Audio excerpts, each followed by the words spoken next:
You, Excellencies, distinguished guests, my fellow leaders, ladies and gentlemen, when we talk about climate action, we look at two different horizons. There's one, of course, of climate neutrality by mid-century, but there's a second one, and that's the closer one. And this is much more urgent, and this is the horizon of 2030. We have to act now.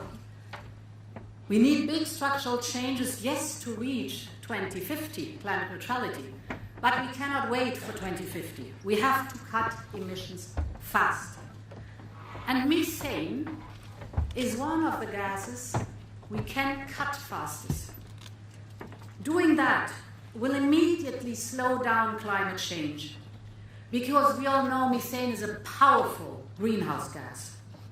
Roughly 30% of global warming since the Industrial Revolution is due to methane emissions. Methane is 80 times more global warming than CO2. And today, global methane emissions grow faster than at any time in the past. So cutting back on methane emissions is one of the most effective things we can do to reduce near-term global warming and keep 1.5 degrees Celsius. It is the lowest hanging fruit.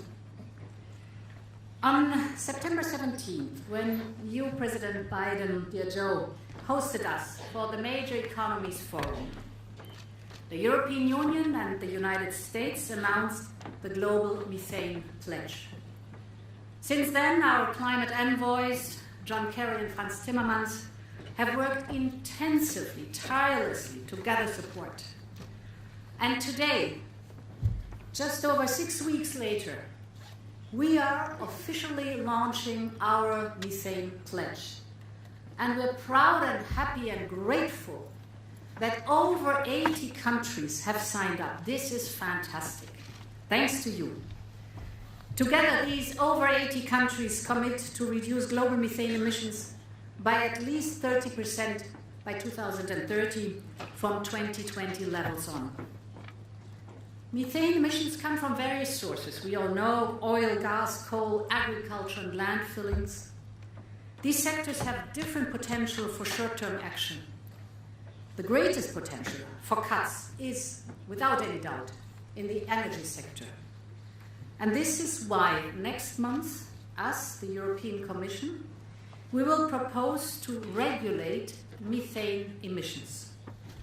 We will introduce rules to measure, to report, to verify methane emissions, rules to put limits on venting and flaring, and rules to detect leaks and repair them. And of course, our common agriculture policy is also increasing its focus on tackling methane emissions.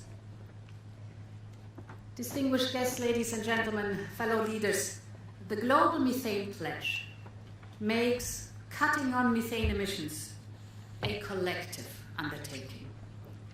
This must, of course, be supported by a sound scientific basis and a capacity to monitor and to calculate methane emissions, because we all know that only what gets measured gets done. So that's why the European Commission supports the setup of an independent international methane emissions observatory through the UN Environment Programme. But we also all know that as important as this pledge is, it is about more than hitting targets. There are clear benefits to cutting emissions, methane emissions, yes, for the planet, but also so much for the people too. Because if we deliver on this pledge, we can prevent over 200,000 premature deaths.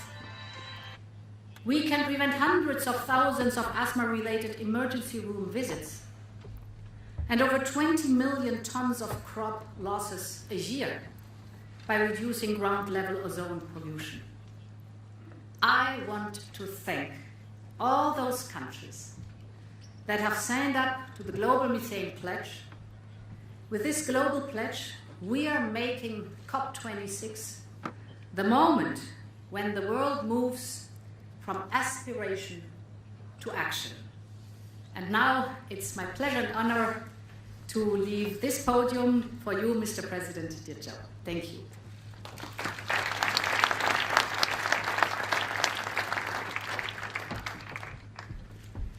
It was very easy to follow Ursula. She says it all well the first time. Look, I'm going to be very, very brief. I want to thank Ursula. Thank you so much to everyone here today, for signing this game-changing commitment. One of the most important things we can do, and I keep referring, as many of you do, to this decisive decade. We've got to figure what we're going to do. It's not just between now and 2050. What we're going to do between now and 2030 is going to impact significantly on whether we'll be able to meet our longer-term commitment. And one of the most important things we can do in this decisive decade is to keep 1.5 degrees in reach, is reduce our methane emissions as quickly as possible. As has already been stated, it's one of the most potent greenhouse gases there is. It amounts to about half the warming we're experiencing today, just methane exposure. So together, we're committing to collectively reduce our methane by 30% by 2030, and I think we could probably go beyond that. We just announced this package at the General Assembly back in September. At the time, as mentioned, 9 countries had signed on. Today, it's over 80, it's approaching 100 countries that are signing on. That's nearly half the global methane emissions, or 70% of the global GDP. And it's going to make a huge difference. And not just when it comes to fighting climate change, as Ursula pointed out, the physical health of individuals and a whole range of other things. It's going to improve health, reduce asthma, respiratory-related emergencies. It's going to improve the food supply as well by cutting crop losses and related ground-level pollution. And it's going to boost our economies, saving companies money, reducing methane leaks, capturing methane, turning it into new revenue streams, as well as creating good-paying union jobs for our workers. And we're talking about jobs to manufacture new technologies for methane detection, jobs for union pipe fitters and welders to go out and cap abandoned oil wells and plug leaking pipelines, which there's thousands of miles of those. And it has been a foundational commitment of my administration from the beginning. It's something that I campaigned on, and today I'm announcing the next steps to reduce U.S. methane emissions. We're proposing 2 new rules. One through our Environmental Protection Agency that's going to reduce methane losses from new and existing oil and gas pipelines. And one through the Department of Transportation to reduce wasteful and potential dangerous leaks from natural gas pipelines. They have authority over that area.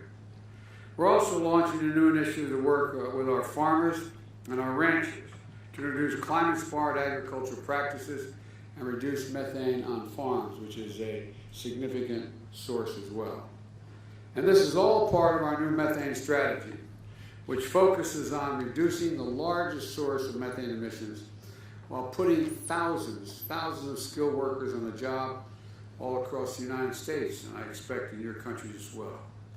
So let me close again by reiterating, this isn't just something we have to do to protect the environment in the future.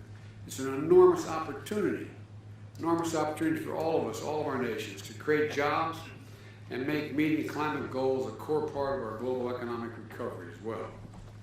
The United States is eager to work with each of you to make sure we meet this goal and encourage more countries to join us in committing to reducing methane globally, because there are more that can join and should. So I want to thank you again. Much more to say, but much of it's already been said. But thank you for your partnership. Thank you for your ambition. And now I'm going to turn it back to Secretary Kerry. I believe he's still here. There he is. And I thank you all so very much.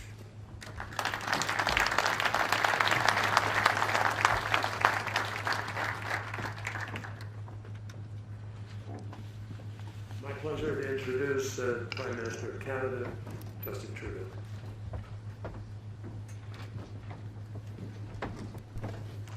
Thank you, John. Thank you, Joe. Thank you, Ursula.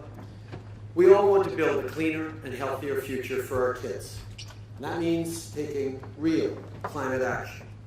There's no achievable pathway to limit global warming to 1.5 degrees Celsius without deep cuts to methane over the next decade. As Ursula and Joe and others have pointed